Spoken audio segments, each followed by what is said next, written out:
We add quite a lot of few other things to the mix. Some of them being more like a political consciousness, if you want.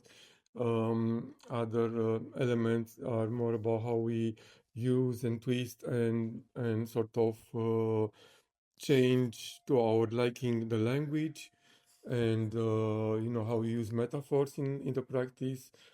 Um, I think it comes from our backgrounds. We have very different backgrounds, like educational backgrounds and professional backgrounds. Before we started the collective, um, Maria from literature and foreign languages, Eriko from sociology and social work, myself from economics, and I think all of these are sort of entering.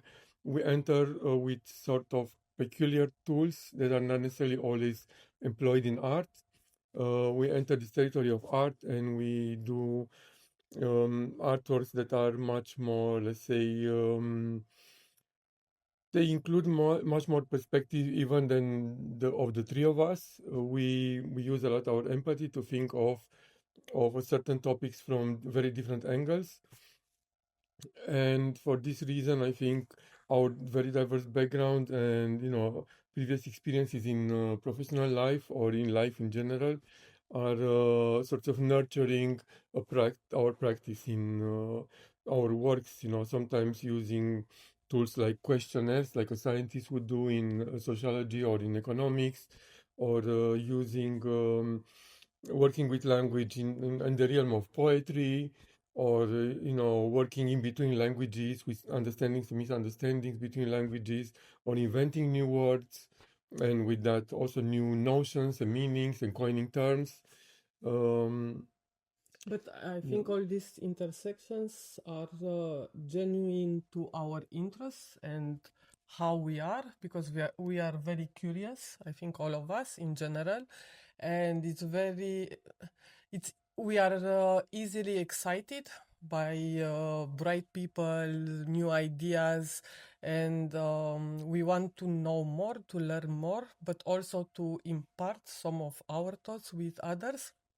And I think this is one of the key elements in our practice, is entering a dialogue with our audience. So we try to have this multiple perspective on different topics, because it's more enriching at times than looking through one lens.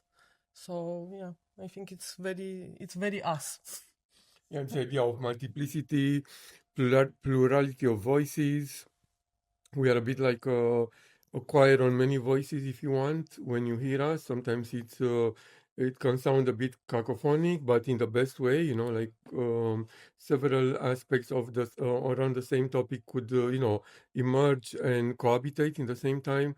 Other times, the perspectives are in collision or in parallel. So I think the fact that we are working in a collective, it really brings much more juiciness, if you want, in what a work could encapsulate.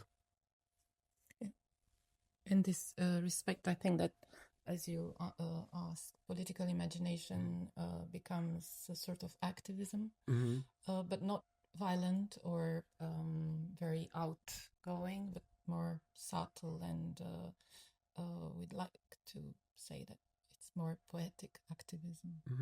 With a layer of tenderness, maybe, which we feel that maybe it's necessary, because we're exposed to so much violence, that at times we need also this tenderness while still addressing critical issues and themes that we need to discuss and engage, not just discuss.